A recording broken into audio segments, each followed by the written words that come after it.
Tengo una sorpresa, Ricardo, para todo nuestro equipo de prensa, para ti, y vamos a mostrar esas fotografías. Debo decir, dicho sea de paso, que el sábado último estuve con algunos amigos en situación de retiro de las Fuerzas Armadas, había de la Fuerza Aérea, del Ejército, de la Marina, en una reunión amical, y sostuvieron como un común denominador que aquí en el programa es donde se habla más de héroes, y cómo no recordarlo con este tipo de imágenes. Adelante. Ahí tenemos tu presencia justo, y si nos puedes narrar, porque ahí, fue no hace mucho esto. Sí, esto fue un viaje a Arica que hice, acompañado de mi familia.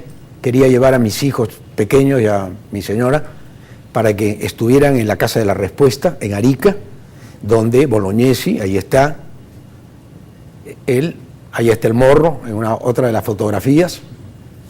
Esto puede haber sido hace 3 años o 4, y en la primera foto vimos a los 14 valientes que acompañaron a Bolognesi y que dieron su vida cuando De la Cruz fue a decirle que se rinda.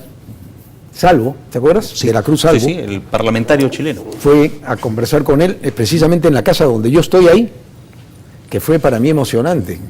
Realmente me emocionó enormemente estar al lado del lugar donde se produjo la gesta de valor más grande en la historia de este país, junto con la de Miguel Grau, por supuesto, que es decirle a un ejército inmensamente superior, ahí están los bravos que dieron la vida aquel día, cuando Bolognesi les preguntó a todos ellos, en un contertulio, en esa casa, ahí, precisamente donde yo estoy parado, ahí, en ese lugar, está Bolognesi con ellos y les pregunta, ¿nos la jugamos o no? Entera no la jugamos. Y le contesta a Salvo, al enviado chileno, le dice, hasta quemar el último cartucho. Y ahí se inmolaron. Eso parece inventado, ¿no es cierto? Porque en la vida real, en la vida de hoy, nos parece imposible, increíble, que hubieron hombres de esta talla, que nos hacen sentir, al menos yo, siento, que esta patria tiene grandeza en el hombre común y corriente de la calle, como los de Gamarra que estuvimos hoy día, que son luchadores, que son héroes anónimos, los invisibles, que luchan, que sobreviven, yo no sé cómo hacen, se levantan a las 5 de la mañana, trabajan vendiendo mercadería, tienen a la SUNAT encima, les cierran el negocio, les suben la luz, les cae defensa civil, les revisan el local, es decir, para sacar los productos en la aduana, y ya los vistas de aduana los friegan, les piden alguna coimita por ahí, ¿no? Entonces, todo esto, no es que todos los vistas sean malos, sino hay gente mala con el propio peruano. Mientras que los extranjeros que vienen a este país tienen las puertas abiertas. Entonces, ¿qué pedían ellos? Trato igualitario. Entonces, nuestro programa Belmont Presenta va a salir a todos los barrios, una vez por semana. Vamos a caer de sorpresa, porque no anunciamos nuestra llegada, caemos de sorpresa, para ver cuál es la respuesta y el sentimiento del hombre normal, que no vive del Estado, que no vive del poder, que no vive de las prebendas, que vive de su trabajo, que construye una familia digna. Y eso para mí es lo que me motiva a estar con las pilas puestas. Ahora me encontré con un amigo que no lo veía hace tiempo, ¿no es cierto? Y mi amigo me dice, Ricardo, yo te veo bien, te veo con las pilas. ¿Saben por qué? Porque he decidido que los años que me quedan por vivir, construir en mí, ¿no? Una moral ganadora que pueda ser reflejada a través de un discurso coherente, sincero, porque a mí nadie me escribe lo que yo digo, lo digo hace 30 años, digo lo mismo, y que esa coherencia la entienda la gente, que ya no es para mí, porque uno no es dueño de nada. Cuando la gente quiere acumular más riqueza, yo veo la gente que quiere más negocios, quiere más plata, quiere más, cada día más, ¿no? Y yo digo, lo importante no es cuánto tienes, sino si tú eres dueño, no de cosas, sino de ti mismo.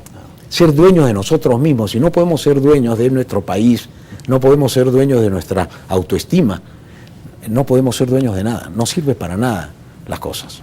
Los periodistas que te acompañaron en esta jornada de hoy, que conoceremos detalles el lunes en Belmont Presenta, lunes a las 9 de la noche, me comentaban algo y hemos podido estar, yo también caminé la calle, y es la constante contra la corrupción.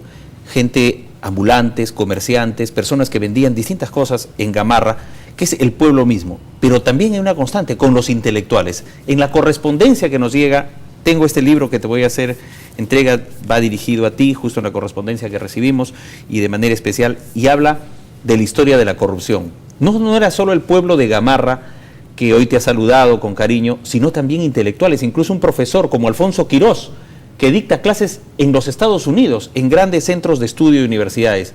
Y en este libro me entero que muchos personajes que hoy conocemos, ya en la década del 60, habían hecho pininos.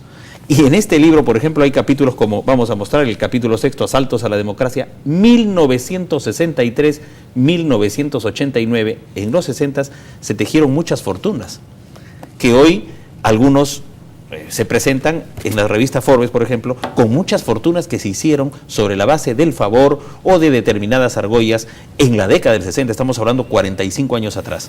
Sí, la corrupción... Te entrego, estimado Ricardo, este libro. Muchas gracias. Del profesor Quirós de los Estados Unidos, es peruano, pero dicta ya, y se confunde, es el intelectual que ya no es emergente, que está en países como Estados Unidos, y el poblador que está en Gamarra, una constante, juntos contra la corrupción, dicen. Sí, yo había recibido este libro de don Héctor Vargasaya dedicado a mí. Muchas gracias.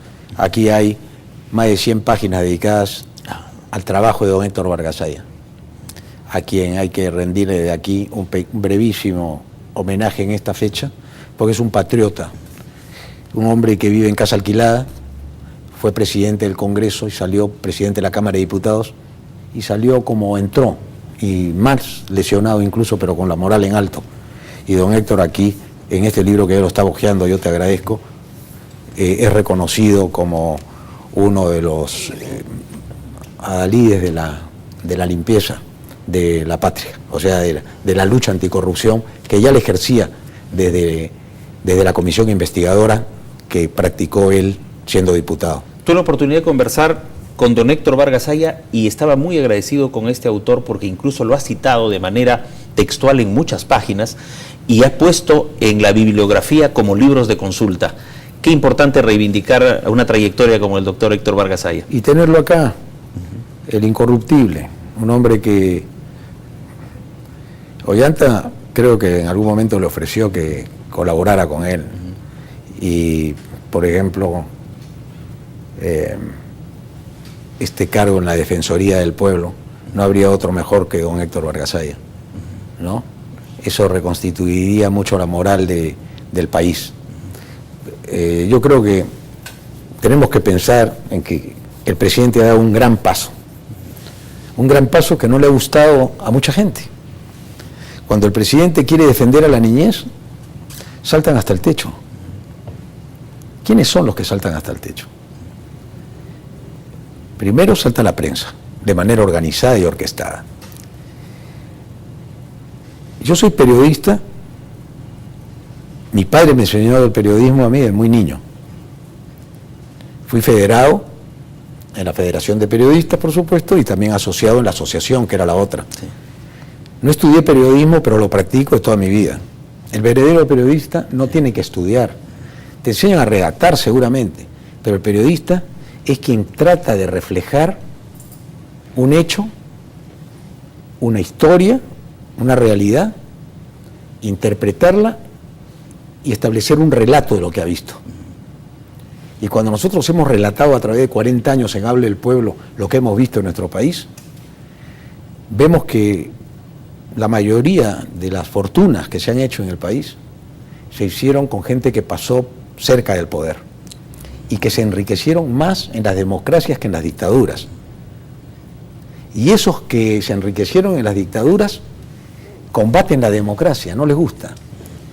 Y muchos de ellos son los grandes periodistas que antes fueron amantes de la dictadura y que promovieron las dictaduras y que después trabajan en democracia y critican a la democracia.